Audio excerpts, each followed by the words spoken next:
Ha re tswela pele ka mefuta eo re boletseng ya di-cryptocurrency, re tlo tla re feta ho ye ka hodimo fela ho hlalosa hore na e bopehile ka tsela e jwang le phapang ya yona na e hlaha kae. Boemong ba pele re na le cryptocurrency e bitswang Bitcoin. Bitcoin ke ena. Bitcoin ke tjhelete e sa tshwareheng e sebetsang ka marangrang a blockchain. Ke tjhelete ya pele ya cryptocurrency e bileng teng ka selemo sa 2009 Pherekgong, e leng ka January 2009. Ke tjhelete e reretsweng ho sebediswa mafapheng ohle a kgwebisano ntle le mokenadipakeng e ka ba banka kapa lekala lefe kapa lefe la ditjhelete. Ka Senyesemane re bitsa financial institution. Bitcoin e kgona ho sebediswa ke batho bohle ba dimilione ka nako e le nngwe hohle moo ba leng hona teng. E le hore re na le ntho ka Senyesemane re bitsa ka hore e na le ntho thweng ke large transactional capacity. Bokgonahadi ba ho sebediswa ke batho ba dimilione di ngata haholo hong ka nako e le nngwe hohle moo ba leng hona teng. Re fetela coin ya bobedi e bitswa Ethereum. Ha re sheba na Ethereum yona ke Ethereum ke mofuta wa blockchain o bulehileng ho bohle ebile o sebedisa cryptocurrency coin ya ona e bitswang Ether. E le hore Ethereum ke blockchain, coin e bitswa Ether. E le hore blockchain re bitsa ntho thweng ke open source blockchain system. Ethereum ke blockchain bo fanang ka dikonteraka sebakeng sa di-cryptocurrency tse ding, haholo tse senang blockchain ba tsona ho nka karolo. E le hore ka Senyesemane re bitsa hore ke execution of decentralized smart contracts. Ethereum ke coin e bileng teng ka selemo sa 2014 ha blockchain ba Ethereum bona bo kene tshebetsong ka selemo sa 2015. E le hore ho bile le Ether e ne rana ka ntho eo thweng ke proof of work. Re tla re bua ka yona moo teng e ne e sebetsa hodima blockchain ba Bitcoin. Yaba ka 2015 ba developer kapo ba aha blockchain bo ileng ba bona bo bitswang Ethereum. Ethereum e sebetsa haholo ho haha mefuta e meng ya di-cryptocurrency hodima blockchain ba yona. Mohlala fela, Agricoin le di-coin tse ding tse ngata tse kang bo Dogecoin, Shiba Inu ke di-coin tse hauweng hodima blockchain ba Ethereum. Ha di na blockchain bo e leng ba bona. Nka etsa mohlala ka di-insurance company. Ho na le di-insurance tse e leng di-core, ebe ho na le di-insurance tse ikarabellang hodima di-insurance tseno tse kgolo. Ha re fetela mofuteng o mong wa coin o bitswang US dollar tether, symbol ya teng ke USDT. Ha re bua ka rona USDT yona ke nna. USDT e leng US dollar tether ke tjhelete e digital ya cryptocurrency e sebediswang e ipapisitse le boleng ba dolara ya America ho fana ka ditshebeletso tse tshwanang hantle le tseo dolara e fanang ka tsona. USDT e hahile hodima blockchain ba Bitcoin ya kena tshebetsong ka selemo sa 2014. Ke tjhelete e sebediswang haholo ho reka le ho rekisa di-cryptocurrency tse ding mmarakeng. E boetse e sebediswa ho etsa matsete a ikemetseng ho cryptocurrency. Re bitsa ka hore ke ntho eo thweng ke stable coin. Ha re bua ka USDT tether, re bua ka coin eo ka mehla value ya yona kapo boleng ba yona bo dulang bo lekana le ba dolara ya America. Haeba dolara ya America hona jwale ha re bua haeba ke 16 rand 25 cent, e le hore USDT e tla be le 16 rand 25 cent. Haeba dolara ya America e shoota e ba 17 rand 8 cent, USDT ka mokgwa o tshwanang e tla ba boleng bono ba 17 ranta 8 cent. E le hore ke coin e sebediswang haholo ho etsang ho reka di-coin tse ding ka hare ho mmaraka, e leng ho di trade, ho phera di-coin tse ding ka hare ho mmaraka. Ke ditaba tse re tla bua ka tsona nakong eo re etsang di-practicals.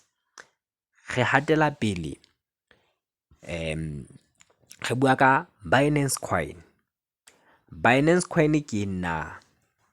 Binance Coin ke cryptocurrency exchange, kapa re ka hlaga re Binance ke cryptocurrency exchange e kgolo ka ho fetisa lefatshe ka bophara. E sebetsa ka theko le thekiso ya mmaraka wa cryptocurrency ka letsatsi ka leng, e leng ntho re bitsang ka hore ke daily trading volume. Ka hare ho di-exchange re na le ntho thweng ke volume, mme di-volume re tlo tla re di hlalosa hona ka hare ho tutorial ena. Tshebetso ya Binance ke ho akofisa le ho pharalatsa ditshebeletso tsohle tse amanang le cryptocurrency ka lefatshe lohle. Binance e na le coin ya yona e ikgethileng e bitswang ka hore ke BNB. E sebetsa ho blockchain ho phethahatsa mekgwa ya kgwebisano mafapheng ohle a ecosystem ya Binance. Binance e bile teng le ho kena tshebetsong ka selemo sa 2017, moo teng e neng e qalwa ke monghadi Champagne Shao, e leng yena CEO ya company ya Binance, a ileng a tseba ho developer ecosystem kapo blockchain bo ikgethileng bo bitswang BSC, Binance Smart Chain. Ha re hatela pele, re na le coin hape e bitswang Cardano. Cardano ke na. Cardano ke e mong wa mofuta wa di-coin, ke blockchain bo sebedisang marangrang a bitswang proof of work, e leng marangrang a sebediswang ke coin eo thweng ke Bitcoin. Bitcoin e sebedisa POW, proof of work, ho netefatsa kgwebisano. ADA e leng Cardano ke tjhelete, kapo re ka e bitsa token e hahilweng hodima Cardano blockchain, ho sebetsa e le yona e phethang di-transaction ka cryptocurrency. Cardano e thehilwe ka selemo sa 2017 ka ho tshwana le Binance, yaba e kena tshebetsong le coin ya teng mmoho ka selemo sona seno. Cardano e sebediswa haholo ke di-company kapa dikgwebo tsa temo ho fumana dihlahiswa tse fresh kapo tse ntlafetseng tsa temo ho tswa masimong ho ya mmarakeng, e le hore ke currency e sebetsang ka hara ecosystem enono ya ho finance kapo ho kgwebisana ka dihlahiswa tsa temo. Ha re hatela pele, re na le cryptocurrency token. Mona teng re tlo tla re bua phapang pakeng tsa coin le token. Cryptocurrency token ha ho hlaloswa ho thwe ke mofuta o ikgethileng wa tjhelete. It's a virtual currency o sebediswang haholo ke mafapha a senang blockchain bo e leng ba ona. Ke pheta hape, token ke mofuta o ikgethileng wa tjhelete, e leng a virtual currency, ke tjhelete e sa bonweng kapo e sa tshwareheng, empa o sebediswang haholo ke mafapha a senang blockchain bo e leng ba ona. Token tsena di sebetsa hodima blockchain ba mekga e meng tlasa kontraka ya mekga e jwalo.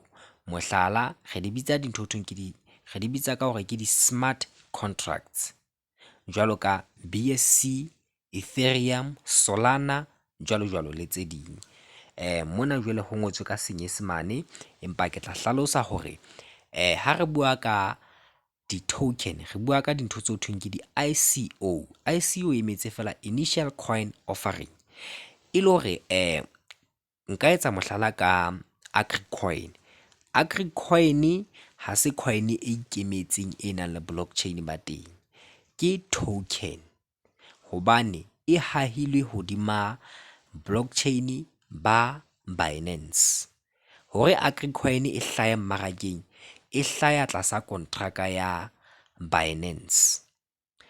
Ha ke etsa mohlala ke tlisa phapang le bophelong bo re bophelang. Ha o etswa tsela, re na le dikontraka tsena tse ho thweng ke di-main contracts, e leng bona bahlahisi, ebe re ba le di-subcontracts, e leng dikontraka tse nyenyana tse hirwang ke kontraka e kgolo hore ho etswe tshebetso ya ho etsa tsela kapa haeba ho hauwa meaho e metelele. Ka mokgwa o tshwanang, ka hare ho cryptocurrency ka mona re na le mafapha anono eo e le hore re a bitsa di-smart contracts, e leng mafapha ane e le hore di-coin kapa di-token di ba distributed, di kena ka hare ho mmaraka tlasa sekgele sa di-blockchain tsena tse ka hodimodimo.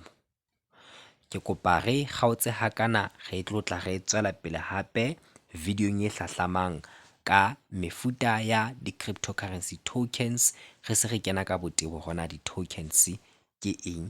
Ke a leboha.